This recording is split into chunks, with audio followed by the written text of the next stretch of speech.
Mheshimiwa Rais, karibu Gusii, karibu Chitago. Hapa Mheshimiwa Rais, kwa Mheshimiwa Osoro. Najua Osoro siku za zile nyuma hatukuwa pamoja na wao. Osoro alisumbua mimi hapa sana. Nikifanya mkutano anakuja anataka kuharibu. Lakini siku hizi amekuwa kijana mzuri, si ndio? Mliamwambia na amekuwa mtu mzuri. Sasa tunashirikiana tuhakikishe kwamba maendeleo imekuja hapa Gusii. Ukweli usemwe, mimi kama gavana niseme nisiseme? Niseme nisiseme? Kama gavana niko na bilioni 9 peke yake ambao napata. Hii pesa hata nifanye namna gani, lazima niombe rais barabara, hospitali aongeze pesa. Juzi nimenunua trakta za bilioni 1 za kutengeneza maram. Siwezi tengeneza lami. Lazima tuongee na Mheshimiwa Rais hakikishe kwamba hizi barabara ambazo zilikuwa zimeharibika zimetengenezwa. Tumuulize tusimuulize? Sina hiyo. Mheshimiwa Rais, sisi tutaendelea kukuomba watu kando, kwa sababu wewe huwezi kuwa malaika. Ujue hii barabara kutoka Itago, Ekona, Nyamaiya mpaka Magenje, lazima Osoro akuja kuambia mheshimiwa, kuna barabara yangu imeharibika.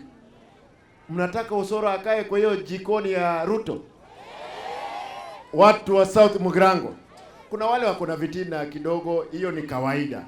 Lakini kwa mambo ya maendeleo lazima tuyafanye. Ama namna gani? Mliona wangano wengine walikuja hapa town, wakakuja mpaka Nyamarambe hapa. Wakatusi sisi. Sasa nashindwa, wewe mzee ni miaka karibu 70. Mimi ni kijana wako sijui wa 4. Heshima kidogo natusi sisi. Osoro sijui ni mtoto wako wa 5. Si ukuwe na nidhamu kidogo, unashika mtoto mdogo wa university unatia mimba, unaua. Ashindwe ama asishindwe? Kitu ya tatu. Sema hivi nipate nafasi hii, fursa hii. Mheshimiwa Rais, mimi nimeamua kuanzia mwezi wa 8 grade 1 na grade 2 ya watoto wangu wa Kisii wote wanakunywa tena maziwa. Kwa hivyo wacha nione hapa South Mugrango kama tunasema kwa lugha moja. Nikisema harambee mnasema tutam. Na kama uko na roho chafu, wewe weka mkono chini tu. Amna namna gani? Lakini kama uko na roho safi na unatakia mazuri, wacha nione harambee. Harambee. William Ruto. William Ruto. Mimi je? Osoro. Asanteni, Mungu awabariki. Sasa mmesikia vile gavana wetu wamesema. Mnasema tuungane jameni. Tutembee pamoja. Gavana amesema maneno ya muhimu sana. Amesema huyu Osoro siku hizi ni mtu mzuri. Si ndio?